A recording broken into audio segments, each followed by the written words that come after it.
All right, man. Ben Johnson is returning to the Detroit Lions. He was set to have an interview with the Washington Commanders today. And also, I guess he was a candidate for the Seattle Seahawks job. So I imagine him and Aaron Glenn were supposed to interview with the Commanders. I imagine Aaron Glenn went on and did the interview for the opportunity. And Ben Johnson, the word is that he want to, win a Super Bowl in Detroit. So I guess that loss left a sour taste in his mouth. But let's talk about it. Thumbs up the video, share the video, subscribe to the channel. The subscribe button is the bell icon button. Hit all notifications, increase your chance to get notifications. We go live or drop video. So, the other positions he had open, it wasn't, they didn't have a quarterback.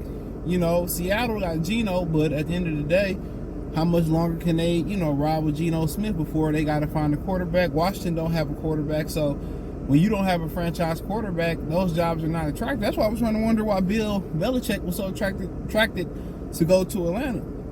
They ain't got no quarterback, and you don't know how to evaluate a quarterback. So, you look across the NFL, the crown jewel was the Los Angeles Chargers. You win Los Angeles, and you got a franchise quarterback. Simple as that. If Philadelphia's going to move on from Sirianni, which I thought that would have been bull job, got a franchise quarterback. The only quarterback that's set to hit the market for real is Baker Mayfield and Kirk Cousins. And Kirk Cousins and Baker Mayfield, Kirk Cousins got him off a blown Achilles. And I think the Lions should upgrade that quarterback. That's just my personal opinion. I would find a way in the draft to upgrade. People say, oh, you was just that close. Why would you do that? All we need is, look here, the NFL is constantly changing. They're constantly morphing to what you do best. You know what I'm saying? So, whatever the Lions did good last year, they're going to be gunning to take that away. And, what I believe is, if you can't throw outside the hashes and you can't throw down the field, that's just too big of that limits what Ben Johnson can do.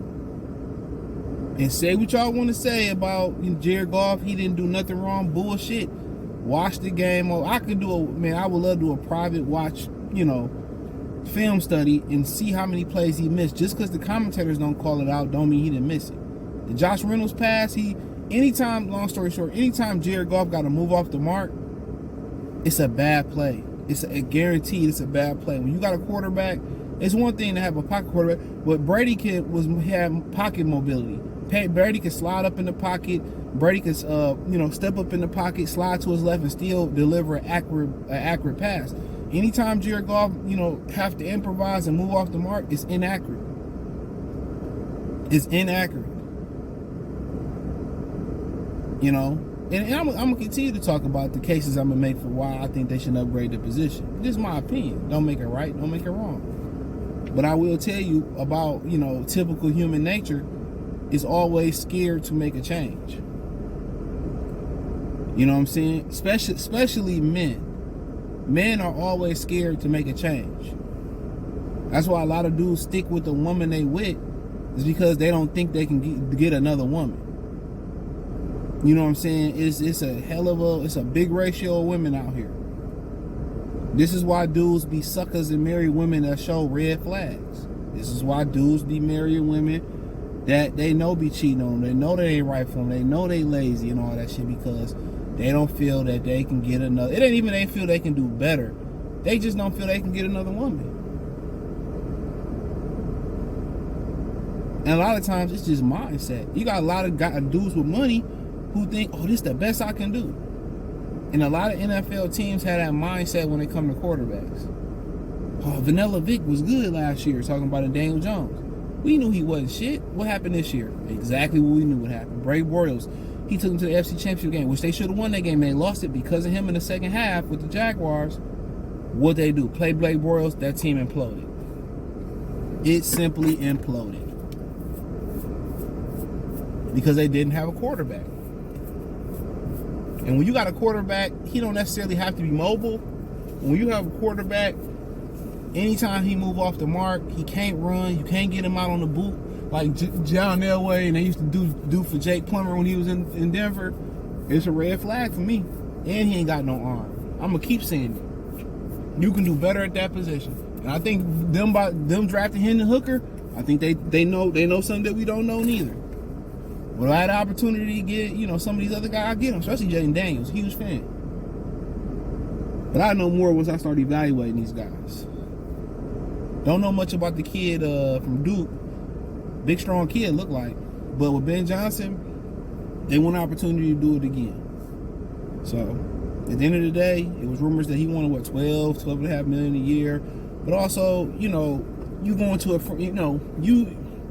you confident in your abilities. You like where the Lions going. You want to have the pick of the litter job.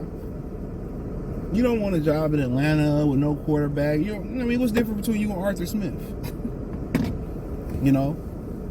Seattle, you don't know who's going to be the next quarterback. You know what I'm saying? So, that's the thing about it. Your one opportunity of the head coaching candidate is going to have to come from a quarterback. With a quarterback. Carolina, no thank you. The owner's a piece of shit. And you know what I find it so ironic about that situation? Byron Leftwich was the offensive coordinator for a few years in Tampa, right? Byron Leftwich was on this couch enjoying his life with his family. Bruce Arians begged him to come coach. He was the offensive coordinator, couldn't get one head coaching job offer. Barely was getting interviews. Tampa Bay's offensive coordinator this year has a so-so year with Baker Mayfield. He gets the Carolina Panthers job. And don't tell me that the NFL don't have a problem with diversity. Shout out to Raheem Morris, who got the job in Atlanta. You know what I'm saying? Guess what? No quarterback. That Charger job, they gave it right to Harbaugh. And I wish him nothing but the best. But with Ben Johnson coming back, that's a great sign for Goff. And maybe we'll see what Hendon Hooker can do. Because I tell you this, Jordan Love coming. Pause. He on the way. The division gonna get tougher. The schedule gonna get tougher. You know what I'm saying? And you got people say, just draft all defense. It doesn't work that way.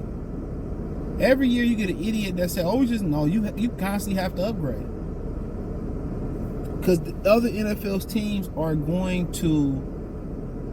they're going to break down your film, see what you do good, and take it away. So they're going to find out. Jared Goff only could throw it over the middle. He got a problem throwing outside the hashes. He can't get the ball down the field if you pressure him. They have to find too many ways to cover up his deficiencies.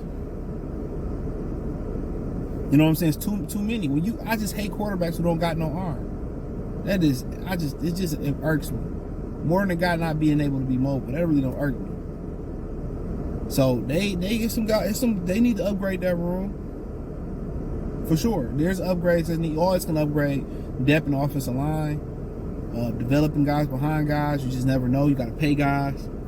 And that receiver, they can do a total overhaul outside of St. Brown and Jameson Williams. Let's keep it funky. Khalifa be there, but really, Josh Reynolds, he can kick rocks and leave.